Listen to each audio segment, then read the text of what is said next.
Welcome to Ask the Latina. I'm your host, Terry Beltran. This program is about the opportunity to ask and learn from a Latina trailblazer, with the mission to inspire and motivate Latinas to enter a career where we just do not have enough representation. For more resources, visit our website, askthelelatina.com.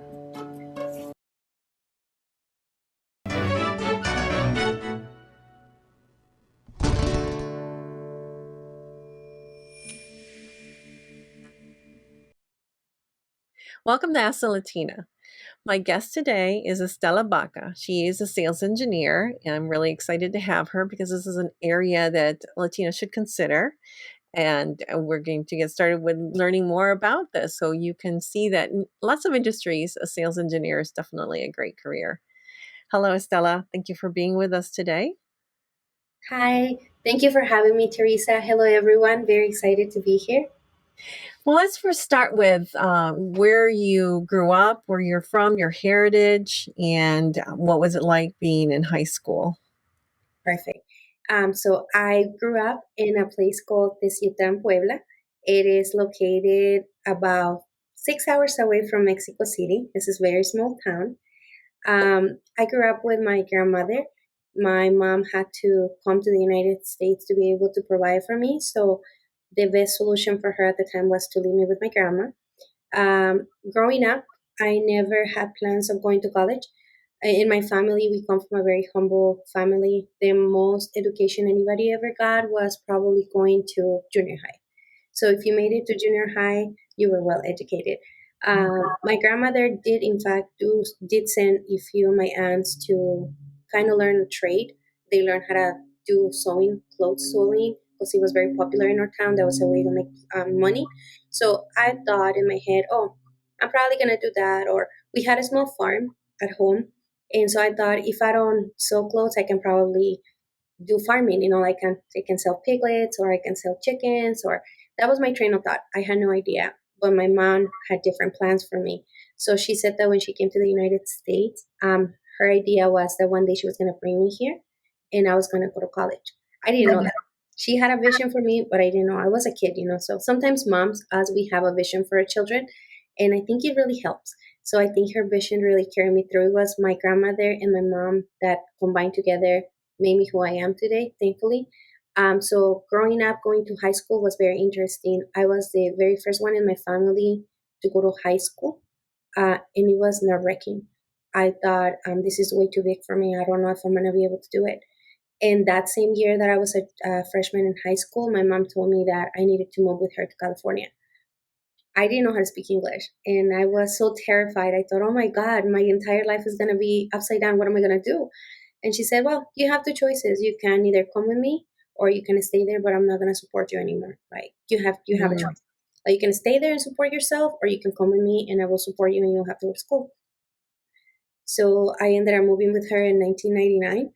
And my freshman year was definitely a challenge. Number one, it was the language barrier. I didn't know how to speak any English at all, and all my classes were in English. I remember running through those hallways with the backpack, like, oh my God, where am I supposed to go? And I will ask people. And of course, it's California, so we did have a very big population of people that spoke Spanish. Mm-hmm. But in high school, kids could be very intolerant. And there was times where they will make fun of you, like, oh, you don't know how to speak it. And they will tell you where to go. But I think one thing that taught me was to be okay with being uncomfortable. That was one of the best lessons I got off of the first years of high school. Being okay, being uncomfortable, and ask as many questions as I could to learn my second language and to learn how society worked as a whole in this country, because it's completely different from where I was growing up. So yeah, high school was very important for me.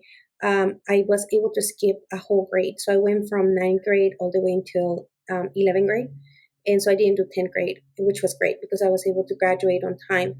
And when I was almost done with high school, I remember I told my mom, after high school, I think I can go to work with you to the factory. And she said, no, you won't.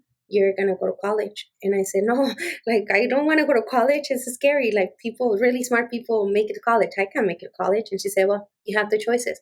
You go to college or you go to work. There's no other way around. I will support you if you go to college, but I will not pay for anything if you don't go. You will have to support yourself.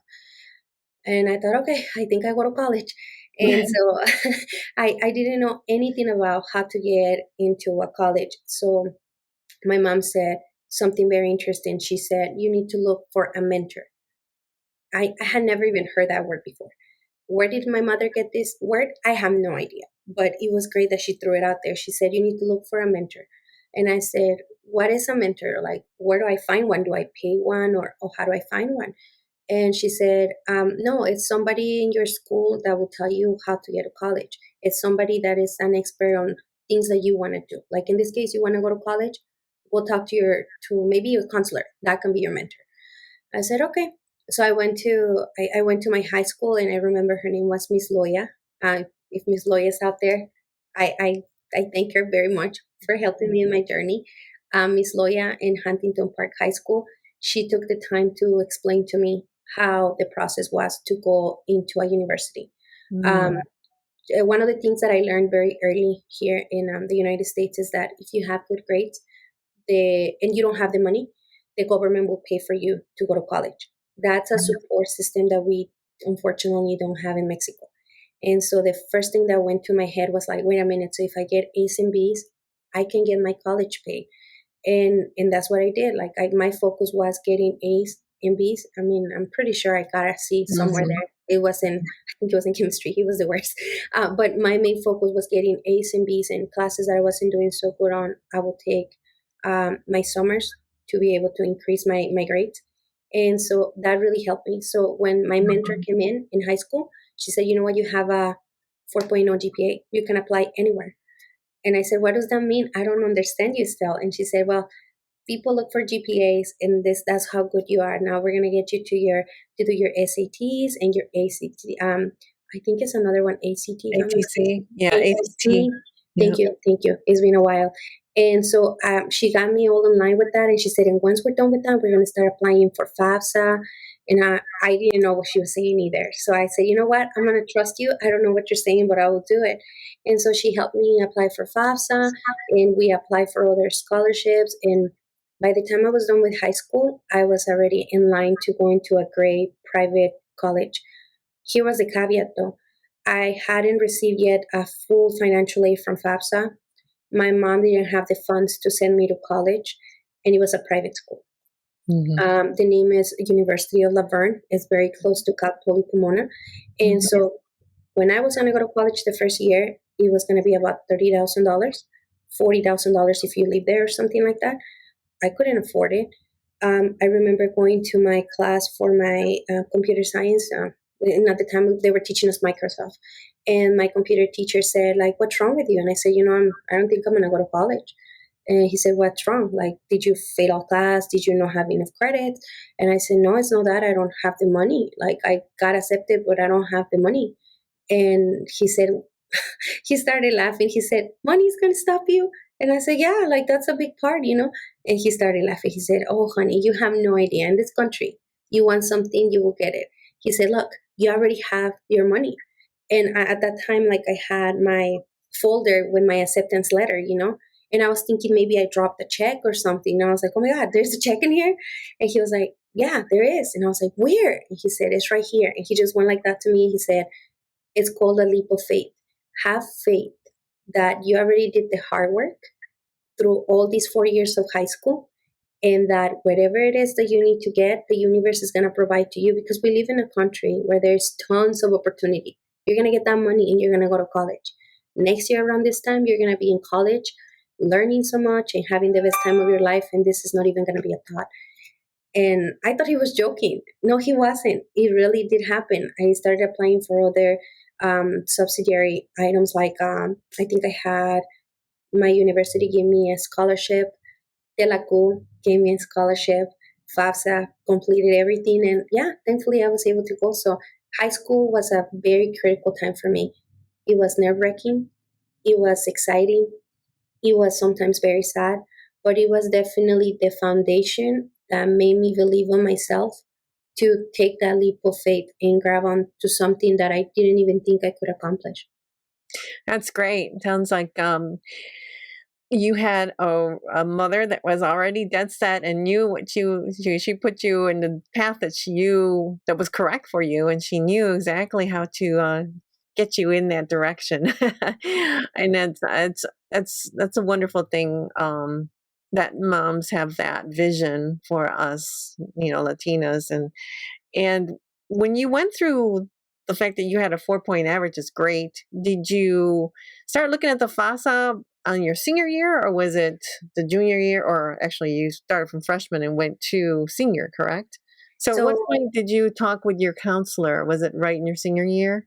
no, that's a great question. Actually, I started that process since I was a junior. Good. And the reason why I did it as a junior was because as soon as because remember I didn't do 10th grade, so I went from ninth grade to a junior. When I came Mhm. into a junior, that's when my mom started talking to me about you need to go to college. And so as a junior, I found our high school counselor and we started working on programs. So we used to have, and I don't know if they still offer them, I hope they do. There's some early classes that they give to students about how to fill up a FAFSA application the correct way, or Mhm. how to find a Pell Grants, or how to find a scholarship. And we will have workshops. The workshops where I remember we used to have them once a month, and she will find us because at the time it was the paper FAFSA. So she will bring this huge staff of FAFSA papers and she will give them to us and say, let's pretend we're applying. And that's what we will do for a whole hour. We will go through the application, fill it up, so that we will be familiar with what the information was, kind of make a list of items that we were going to ask our parents for, like their taxes, maybe letters of recommendations. If, like, I had some friends that their parents were divorced, so they had to get two different types of documentations. Be Mhm. familiar with the documentation you needed, right? She Mhm. also put us in the pad to be prepared for the ACTs and the SATs. So we will have on Saturdays the pretend preparations, and it was Mhm. at 4 hours of pretending to having that test. Kaplan, she got us this huge Kaplan books with flashcards, and again, I don't think I did that great because I didn't know English. So for me, the memorization of the English and trying to put things together was pretty challenging, but it Mhm. did definitely help me. And so we did that the whole year of junior. By the time we were seniors, we started this whole process. And let me think about this. She said, apply for FAFSA before January. Let's get all the FAFSA going your last year of senior between starting in December. She said, because if you apply after December, and this was her belief. I don't know if it's true nowadays, but back in the days, this was the belief. If you apply after December, most of those grants were already done. They were gone. And so she used to say, send your FAFSA in December. There's a holder in there that says, because there's a question that says, have you taken the SAT? Have you taken the ACT? Would you be taking it?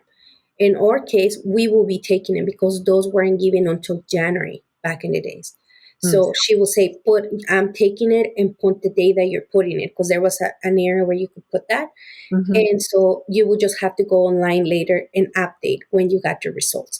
But at least all your documentation was already in. And the reason why she believed it was important to get the FAFSA in during this period of time, again, between November and December, was so that if there was any missing documentation, you could submit all of that. So by the time you're ready to go to college, all of the paperwork is done. And even if you didn't have an acceptance letter, you kind of more or less know what colleges you want to go to. So you put them in the list so that FAFSA knows exactly where you're intending to go if you do get accepted. And so that's exactly what we did. Here's the caveat. What happens if you put a university in FAFSA, but you don't get accepted? That's not a problem. You can always go back and update your FAFSA and Mhm. present the letter where you were accepted, but at least your grant is already funded. And that's what we want to accomplish. Fund your FAFSA before your time runs out so that you have plenty of time to do whatever changes you need to do. But yes, it's definitely prepping for it for a whole year in junior and senior year. Yeah. It's I used to call it the prepping games. That's what it was. You know, you prep for something exciting. I know it sounds like a lot of work, but trust me, it's definitely worth it. You're right, it is worth it. And now they have also in Spanish, and everything's online. So you can go to FAFSA in Spanish if you don't have it in English and you prefer Spanish as your preferred language, especially for an application so intense like that one. So that's great. I'm glad you shared it with us, the process and having started early. And kudos to your high school, because I'm not sure all of them do that. I think they kind of leave it to a one seminar with the parents and they all come out, like deers in headlights, wondering like, what am I supposed to do or where? And of course, most kids probably have a choice to attend those, and not all of them probably do. But it is important. I think you proved that is a very important step, and to learn and be involved. And that's great. Yeah, That's great to be definitely. involved in that so early. Yeah, definitely. One thing you want to do in high school, if you are in a high school where you don't think they have these specific programs, go straight to your counselor. Make sure, and this is something I learned, and it's gonna sound silly, but it turned out to be true.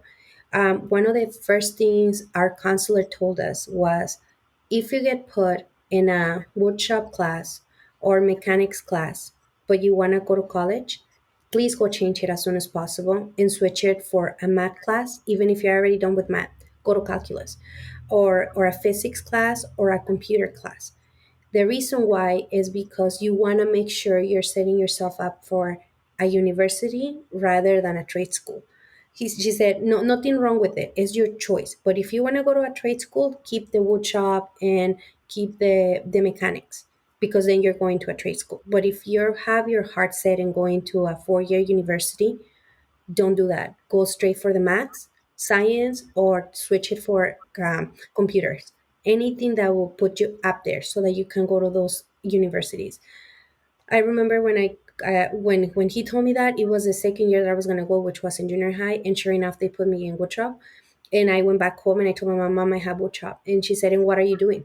Like, this is the first day. You can go back tomorrow and say I'm going to college. You need to change that." And I said, "You don't have to go talk to them." And she said, "I don't speak English. You do." And I was like, "I don't speak English either." She said, "I don't care. You're gonna go back and you're gonna tell them you're going to college. And if they have to call me, they can call me. But you need to go back and change it." So I went back, and sure enough, that's when they put me in class with my professor, Mr. Correa, in computers. And it was great. I think I learned a lot because I didn't know how to use a computer either. And so it was great preparation to know how to use a computer. So when I got to college, I was computer literate instead of being really lost, because that's what it is. Our kids, fortunately, now are growing in computer literacy 100%, but I'm pretty sure that there's other classes they could take that could set them up for success in a 4 year university. Again, nothing wrong with the other ones, but you need to decide, am I going to a trade school or do I want the 4 year college? What do you want? Good point. You're right. And that is excellent, because yeah, too many choices. Sometimes you can take the wrong choice, and Hmm. it's not really going to benefit you in your future in college. But you're right. You have to make a decision. For some students, college might not be right. They want vocational school. They want to go into the trades, but definitely at least have under your belt that those courses in case you do want to go to college. So I think it's great, Definitely. good advice. So then from there, how did you transition into college, and what was that like for you? Perfect. So, number one was choosing my career. When you're applying for college, there's two things. You can go undecisive, that's what they call it, right? Mhm. Undecided, Yeah, or undecided. you can, thank you, or you can go ahead and say, this is my major, right? And so when I was looking for a major, the first thing I did, I started going to the library and doing research, because at the time the internet was the big thing. We're talking about 1989, 2000. So I used to go in the browser and like do research as to what statistical data did I have to find out what job was going to give me the most money in the next 20 years. I wasn't looking for the next 3 years, the next 4 years. I wanted the next 20 years. And the train of thought was, I'm 18 years old right now. What am I going to be making when I'm almost 40? Like, that's what I want. And so the one that kept on coming up with the highest return was technology. And I wasn't too sure what technology meant. I was like, okay, I'm going to do my research. So I dug into it a little bit more.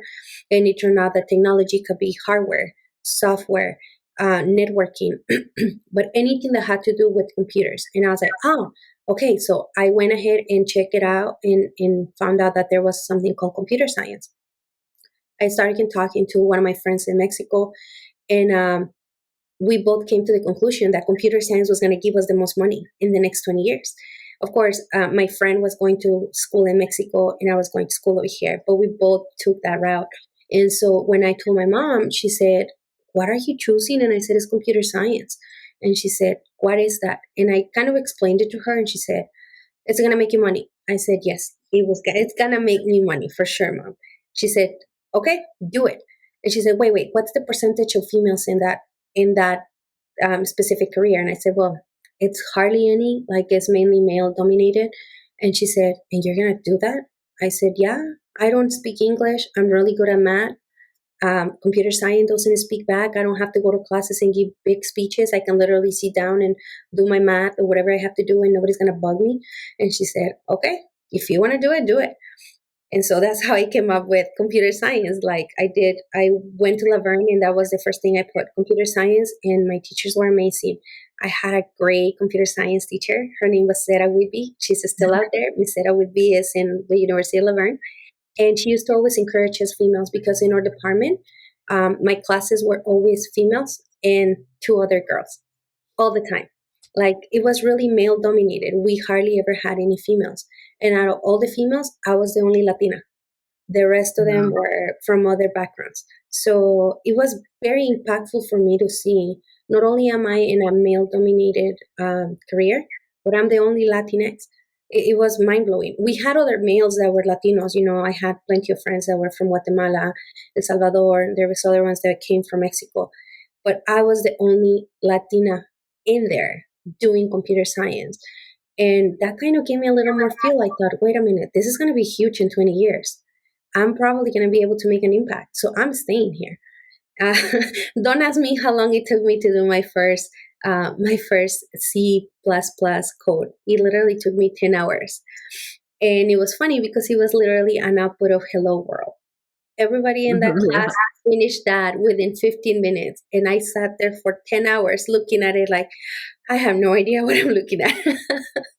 Because everybody had been coding for many years before me. Like some of them used to take coding clamp classes in the summer while I was taking Mhm. ESL classes. Mhm. That didn't discourage me. That actually made me think I can do this. Like if I learned another language, I can totally do this. And so I did. I definitely just stuck in there, and here I am today. That's great. That's wonderful. And it's interesting you talk about the code thing because I know now, I think there's an online, is it code camp or something where you can go online and learn code on your own, in your own pace, which is really awesome and it's free. I can't remember what the link is, but and I can relate to what you're saying because it's like when you're teaching yourself, it's even different. But that is really cool. And so then so you got college paid for, which is awesome with all this, and you went through and decided on your curriculum or what you were going to focus on. Did you have mentors when you were in college, or and did you take internships or anything like that while you were in college, or did you move on after you went to college and looked for a job instead? No. So it's very interesting you bring that up. And yes, I did, to answer your questions, yes, I did have a mentor. I did have an internship, and I definitely did not come out of college with a job. Okay. That was discouraging, and not for me. It was discouraging for my family, and I'm going to tell you why. So, the first thing about a mentor, yes, the first thing I did when I went to school, I found myself a mentor. My teacher, Sarah Whitby, she aligned me with two classmates that were really good in our computer science department. And they helped me a lot to start coding and feeling like I was part of the department. I had him as my mentor for a whole semester, and it was both. They were both really good with me. They were at the time they were working on their senior project. I didn't do any of that with them. I used to shadow them, see what they used to do with their triaging of their train of thought. How will they test their code? Where would what would they do if they found something faulty? So the whole process of developing was really cool to see. The second year I was in college, I actually got me another mentor, but that one was for discovering who I was. By the second year I was in college, I was already not liking computer science as much because I was starting to speak English. And I'm a natural how would you say it? I'm a social person. I'm a Mhm. natural culture person. And so in a computer science degree, sometimes a lot of the times we will spend even 3 hours not talking to each other because you're coding. That's what you're doing. You gotta get that to work. And the only time we will talk to each other was like if it wouldn't render or if you couldn't find exactly where the code was breaking, then we had to call each other like, hey, I don't know what I'm doing. But other than that, our classes used to be fairly quiet until we were done with our project. Not that it wasn't great. I mean, everybody in there was super nice. But for a person that is a social person, that at some point became a little bit soul killing. Um, Mhm. I took a class in public speaking. My professor was Professor Ian, and he was great. He explained to us how easy you can give a speech just by having a few words and the more I took this class, the more I knew I liked public speaking. And I thought, that's it. I'm going to change my degree. I'm going to be a public speaker. So I went and talked to him. And because he was the chairman of Laverne's public speaking department at the time. And he told me, I will give you an advice. You know, you have a really thick accent. You will need to work on getting rid of that first Hmm. and know that you cannot do it. But let's take a look at your curriculum and I had already done so many computer science classes. Like I had done all my core in the first year. I was in my second year and I was already almost done with the other part. He said, my advice to you will be stay in computer science, but continue developing your speech. You don't want to come to ours to our department and come to find out that you don't like it and leave that one behind. Continue taking classes to develop your speech, continue doing it, but if you don't have a clear idea what you're going to do with public speaking, don't do it. He asked me that. He said, do you know what you want to do with public speaking? That was a great question. I had no idea. I just knew I wanted to talk.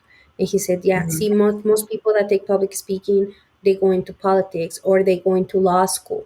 Do you want to go to law school? And I said, no, definitely not. He said, so those are things you have to think about when you're making a Hmm. transition. He said, what do you want to do with computer science? And then I explained to him how I made the choice. And he said, stay with that one. That is your choice. That is the right choice. Your data says it, but continue developing your speech. I said, okay, perfectly fine. I'm glad he told me that. And then I went to my mom and told her that I was going to change my major. And she said, no, no, no, no. You're going to finish what you started. And if you want to get a second major, you do it when you're done. You're not going to leave things halfway done. You started this, you finish. And I thought, okay, I'll start and finish. And so I went through my 4 years. Again, every year I always had a mentor. I had a mentor for English because I was terrible at writing. My syntax was bad. Again, my speech was bad. So I had a great mentor, one of my classmates. He used to work for Learning Enhancement Center. So he used to help me look at my papers. And so, yes, I had a mentor for English. I had a mentor for computer science, mentor to find my career path if it was right for me. I always had a mentor. I never let go of my mentors. For my Telaco scholarship, I actually had a mentor as well outside my university. My mentor was a financial advisor, and so she helped me a lot to find out if I ever wanted to come in banking, which I never did. But yes, mentorship was definitely always the most. Internship, I did have an internship, but it didn't land me a job because I ended up getting married before I graduated. So I had to wait another year to finish. And Mhm. I became a mom. So I was a stay home mom for, I think it was like 5 years. So no, I didn't come out of college right off the bat with a job or even a degree. Like I married before I finished. I don't recommend that. But if you're going to do that, have it in the top of your head. You're going back for that degree. No finishing a degree is going to put you behind in many ways. And so that was what helped me a lot. Coming back, finishing for my degree. Yes, I stayed 5 years at home, but during those 5 years, I always thought I'm going to get me again a mentor, and I'm going to start learning what is relevant today, so that I can get a position where I want to go in technology.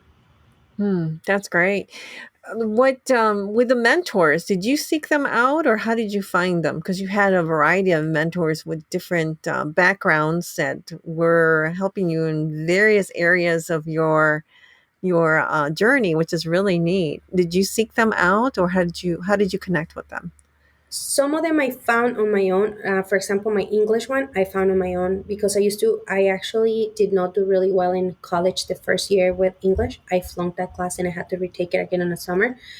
When I Hmm. realized I wasn't going to get any better on my own, I went to the classmate that had the 8 and I asked him, is there a way that you can help me bring up my grade? Like, can you teach me how you do proper syntax? Can you teach me what to do with this? And he said, yeah, absolutely. And so I seek that one. The For the computer science one, my teacher, Sarah Whitby, she's the one that connected me with my other two mentors for that semester. De la CU, which was the program that was giving me my scholarship, they connected me with that financial advisor that was my mentor for a whole semester. So some of them I did on my own. Two of them I did on my own. The one for my career development in English, the one for financial was through Telacu, and the one for computer science was through my professor. Wow, that's really good. That's good. I mean, that's amazing actually, because I don't hear very many people in college that find that many mentors. So that was awesome that you did that, and I bet your mom was really proud of you because it sounds like she was also someone I'd like to meet. He's just like driving you all the time. You're like, okay. Now, most teenagers would not say okay. They would probably say, no, I'll do it my way. So kudos to both of you because she pushed you and then you also listened and evaluated things and it was good that you continued this. So let's continue with the journey and let's see, how did you go from to where you are today? As you know, you were in sales engineer. So what happened after you graduated from college? So after I graduated from college, actually, I did not graduate with my class. I married before that, Oh, that's right. and I had to wait a whole 2 years to be able to graduate.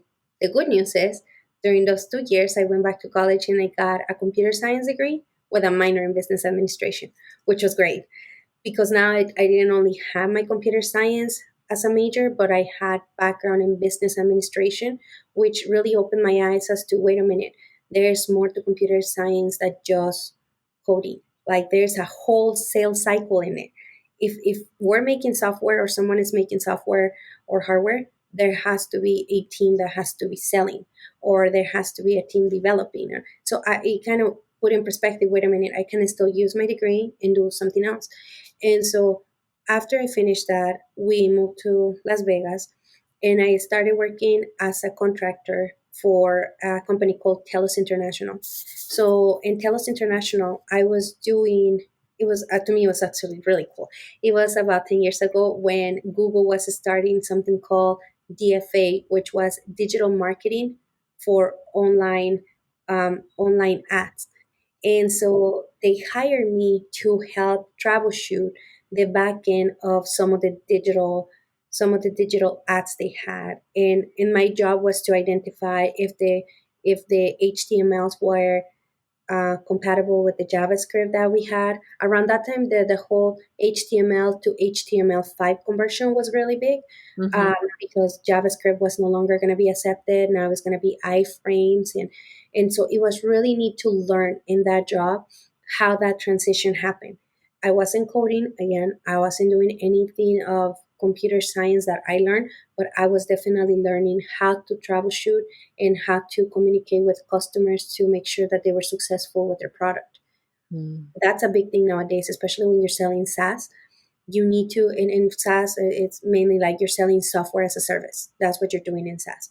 And back in the days, you used to buy a disk included in your computer, and now you have an application.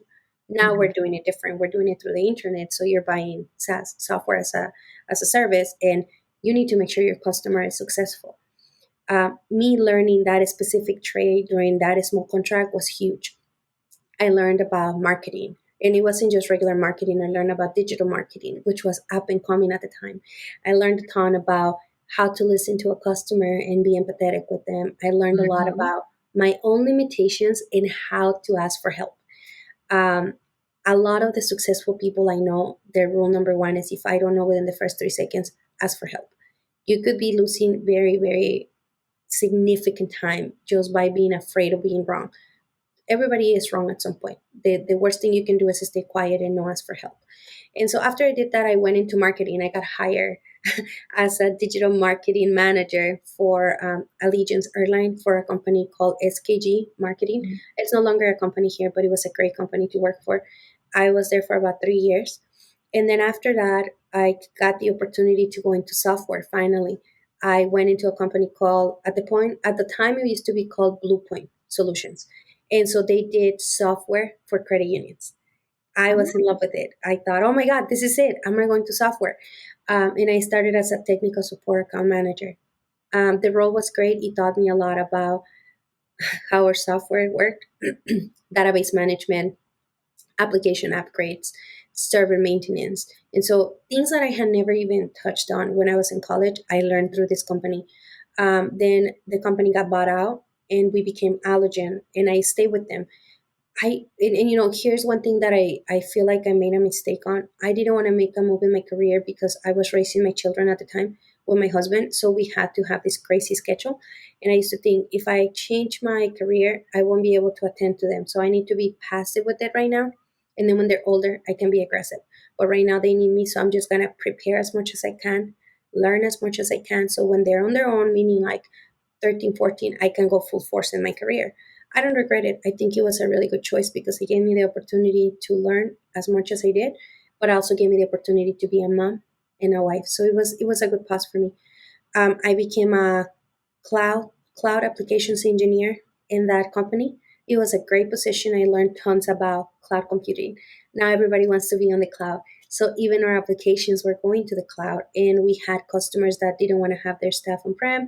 So I participated in a lot of those migrations. I was the person making sure that those systems were up and running and ready to go. Again, I had great support from everybody.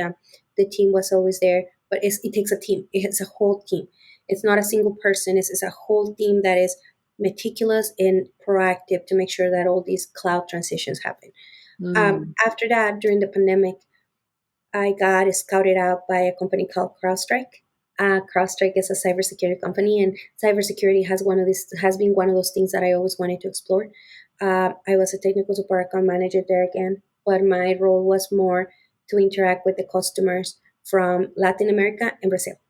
Mm. And so I had to learn Portuguese to manage my customers in Brazil. And it was a great, great challenge. And it was just a great learning experience. Yeah. For those of you guys that don't know what a technical support account manager does, it is a very important role nowadays when we have a SaaS company. Technical support account managers are the people in charge of making sure that the customer is happy, that the customer is able to get the most out of the product, that the customer talks to us, the company, whoever the SaaS company may be, about what's good, what's bad, and what can change. So we are that little, I like to call it the glue that sticks the company between the customer and the sales process. Because the sales process doesn't stop when you sell a product, you need to educate your customer. So that's what it does. From there, I came into a Splunk, and Splunk I started as a TSAM, but I recently got promoted as a sales engineer. And so, sales engineers have to have good soft skills as well as technical skills. So, I really feel like my background in cloud applications really helped me be a good asset to Splunk as a sales engineer because a lot of our customers and a lot of people want to go into the cloud. So if I want to help my customers, I got to be educated as to what they want so that I can help them and give them a good advice. But it's definitely a ramification that is a good place to go to in technology. You don't necessarily have to just be um, a coder or just a network engineer or an application engineer. There's other ramifications in the technology part that are very interesting and welcoming. Hmm. So you got a pretty good, well-rounded experience in the technology with SaaS and cloud, and where you are today, and being able to utilize that as a sales engineer. I think it's very valuable. That's really good. What is a typical day for you now as a sales engineer? Well, typical day now is the rule number one of sales engineer. What are we learning today? As a sales engineer, you have to make sure you learn something new every day, regardless of our products are constantly changing. And to make sure that our customers are up to date or that our customer get the most out of a product, my job is mainly learn so that I can teach, learn so that I can identify how we're going to do things. My daily routine is to start in the morning, and the first thing I do is I like to look at my calendar, take 5 minutes to go through my emails, and take a little notebook to make notes of what's important, what needs to get done today, and what can be pushed tomorrow. That's one of the things I had to learn very early in my career is how to organize my day, to be able to do the most out of my days without burning out. in the technology world, it could be very easy to sit 10 hours and you don't even notice because you're busy. But that's not healthy. Sitting down is the new smoking. It's really bad for health. And so I have to organize even the times that I'm taking a break. I gotta make sure I have a timer every 30 minutes to get up and go get water, or even just to stretch my legs. 15 minutes to do tasks that are easy to do, you know. One of the things that I use a lot is called the Pomodoro process. It was used by Einstein. Is 25 minutes. So you set up 25 minutes in your timer. You don't look at your phone. You don't read emails.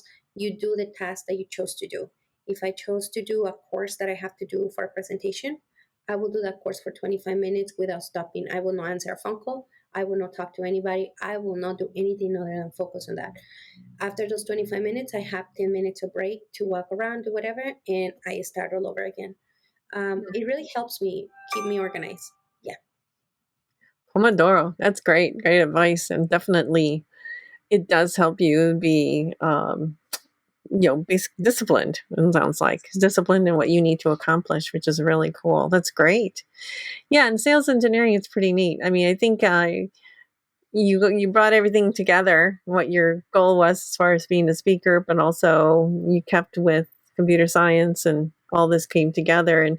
And I've gone through sales engineering as well, but a little bit different. I was more in the automotive field. So with Buick, I was a district sales manager. But I learned that you do have to do speaking a lot and Yes. speaking to dealers, speaking at conferences, everything. But in sales, you learn how to negotiate. And that's, I think, a very important skill because in life, you negotiate all the time Mhm. in your own career or anything that you do. Do you find Yeah, yourself doing a lot of that? definitely. So, one of the things that I would like to give an advice to our viewers today and our listeners is number one, learn your worth very early in your career, even if you're in high school, and learn how to negotiate. Life is about negotiation. Negotiating doesn't mean that you're too demanding or you're too forward. Negotiation means that you know exactly what you want, that you have the data to back it up, and knowing those two things, you can get whatever you want as long as you know how to ask for it. Sometimes, and it's unfortunate, I've been looking at the studies about which cultures are the best paid cultures in the technology world. And it was heartbreaking to me that Latinx come at the bottom. Latinx are the least paid. And when you look at it from gender, male and females, the females are the ones that get paid less, even than the males. Latinas, Yes. especially. And I started thinking, is this trend sexist? Is this trend, um, I don't want to say it the wrong way, but is this trend due to our background, cultural background? What is really going into this whole discrepancy? Really, I come to find out that it has nothing to do with sexism or racism or anything that ends in ism. It's all about how early do you learn to negotiate. And as Latinos, unfortunately, we don't learn that very quickly. I remember my mom will tell me, like, when I will get a job, she'll be like, take it. And I will tell her, but it's only this much. Take it. You may not have another opportunity. Mm. And I used to, now that I think of it, I'm thinking, wait, if somebody's willing to hire you, it's because they want you, because you have a skill or skills that they need from Mhm. you. Why not look and see exactly how much that skill is worth and negotiate? Yes, maybe they might not give you what you want, but you're not going to end up with the bottom either because you know your worth. And so I think that's where we came to find out. I started talking to some of my other colleagues about how they feel about negotiation. It's unbelievable to think that even at this age in time, there are some of us that don't know exactly how to negotiate. And I say some of us because that was me about 5 years ago. I recently learned how to negotiate properly, and it has made a huge impact on the way that my life has gone and my income. It's a huge difference. It's not about flaunting how good you are, because in our Latino culture they teach you, no seas presumido. Don't be telling everyone what you're doing. Don't be telling everyone you're good at this, or don't be flaunting. Yeah. It's not that. It's the fact of presenting fact. I work 8 hours a day. Fact. I complete projects on time. Fact. You give me a cert to complete, I will do it. Fact. I speak three languages. All of those facts add up to monetary pay. It's like when you go buy a car, you were talking about you being a dealership. sales engineer. Mhm. I'm pretty sure that you had customers that came with their facts straight. Like, this car is not worth that much. I know, or this car is worth this much, but I want to negotiate how much I want to pay a month. Mhm. That is no different than what we should be doing with our own careers in our life. We need to negotiate. We need to make sure you come to an agreement. Some companies may even give you what you want just because you were able to articulate what you Right. wanted. Negotiation is very important for those of you girls out there. Anyone listening, please start learning how to negotiate. There's great courses in YouTube how to do it. If any of you guys want to reach out to me, I'll be happy to provide some of my own insights. But yes, definitely having a sheet of who you are, what your skills are, and look at your rate in the market. What are you worth? What are your skills worth? And learn how to say, I love your company, but I would love for you to pay me this much because I have the skills for it. You're right. And it does take some practice because you need to do it more and more often. And the more you do it, the more better you are at negotiating. Because you Definitely. do show your worthness, that what your worth is really important. And I think as a Latina, sometimes we, like you said, how your mom was saying, just go ahead and take it. Sometimes we do take, a lot of them will just take it. They don't feel like they can speak up, but we really have to teach them that speak up and be really understanding that your worth is very important and you have a lot of value. Like you said, you have three languages. That's an awesome value. Yes. I think companies sometimes undervalue that. I see a lot of positions for bilingual call centers, and I'm shocked at how little they want to pay someone who knows more than one language. And Yes. that's not right. I think it's also a lesson learned for companies because they're going to lose out on somebody who's perfect fit for that company, someone who will elevate that company even further with those Yes. skills. So thanks for sharing that. That's really good. So if you went back to high school now that you had all this amazing journey, I know you. What would you advise yourself? Is there something that through that journey you would go back and say, "Hey, other than listen to your mom, but you did listen to your mom, so that would you listened to her, so no advice on that one." But what would you advise yourself? I will definitely advise myself two things: to be kind to myself. Because as a teenager, I remember there was a lot of times that I wasn't kind to myself. And I'm not talking about physical kindness, I'm talking about the thought of, you don't speak the language, so you must be really dumb. And I felt like that. And I remember going home talking to myself Mm, like that. You're such an idiot. I can't believe you even. And in those conversations, I can't even stomach nowadays to think. I even said that to myself. Be kind, and most of all, be calm. When you're a high school student, it's difficult to become. There's a lot of different moving parts. You're finally discovering yourself. You're discovering who you are, but you have the pressure of your friends, peer pressure. You have the pressure of your family. What are you going to do when you grow up? You have your own pressure of who I want to be.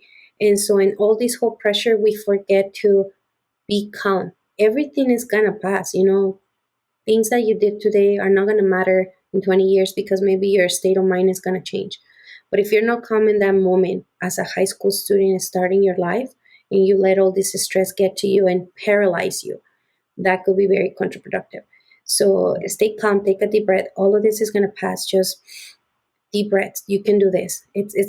Life is going to be hard at any minute. The difference is going to be how you approach it.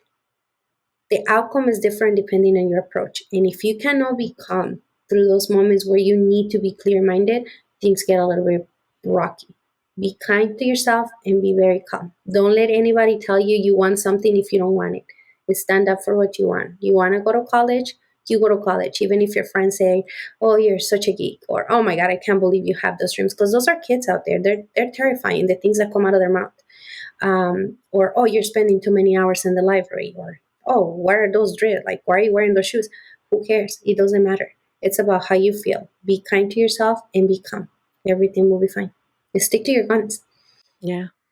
That's great. That's great advice. So I thank you so much on that. And also I think it's great that you became a mom, but you pursued still your path. And I think it's an important message that everything can continue on, even though life happens. You do find the right person, you find that you want children, but Yes. it doesn't mean you can't continue with your path that you want and further. So I'm glad you share that with us. So that's very important. Yeah. And And how with old are that, they now? Okay, so I have three. So my oldest one is my oldest because he is my husband's son, but he lived with us since he was 11. He's now 24. Very proud of him. Then I have my 15-year-old. He's the reason why I got married so early. And then I have my 13-year-old. Yes. So they're Um, 15, 13. And like I said, now they're on their own. They're doing their own thing. They have their own activities. I can take my career full on. And I don't feel like I skipped a bit. I was able to be there for their first steps, but I'm still here to be able to be Latina in tech the way I always wanted. that's great. Thank you. I think it's wonderful. I think it's very important that they know that because I think it's a value. Thank you so much, Estella. I think everything you shared is so valuable to them to understand, and certainly seeing you. If they can't see you, they can't be it. That's my motto, and I know that you definitely was inspired Latinas that are right kind of scared, not knowing what to do right now, being in high school. So thank you. Not a problem. And if anybody ever needs advice, my LinkedIn, you can go ahead and drop it for them. I'm open Yes. to 15-minute conversations for whatever it might be, interviews, writing that essay, because it's very important to write that essay for the acceptance letter. I'm open to helping anybody. My schedule sometimes get hectic, but if you write to me and you say I need help, I will try to make my best to make time for you. I want to see more Latinas that go into tech and live a great life, because being in tech and being a sales engineer is definitely a great life. I'm telling you, I have Mhm. time for my career, for my family. I love the company that I work for, and I'm even having time to develop my own speaking brand. So it's a great place. Why not? Come on over. That's great. Yeah. Yeah. And part of this platform that we're doing here is actually a mentorship program. So we'll make sure that, we add you to the list of mentors to connect with Latinas and make it easier to work with your schedule too. So they know that not only they'll get to listen to you in this podcast, but also the fact that you're available and work with your schedule would be really great. So I'll make sure to add you to that list as we develop that. So that's Thank great. you. Well, thank you again. So I appreciate everything. Not a problem. Thank you, everyone.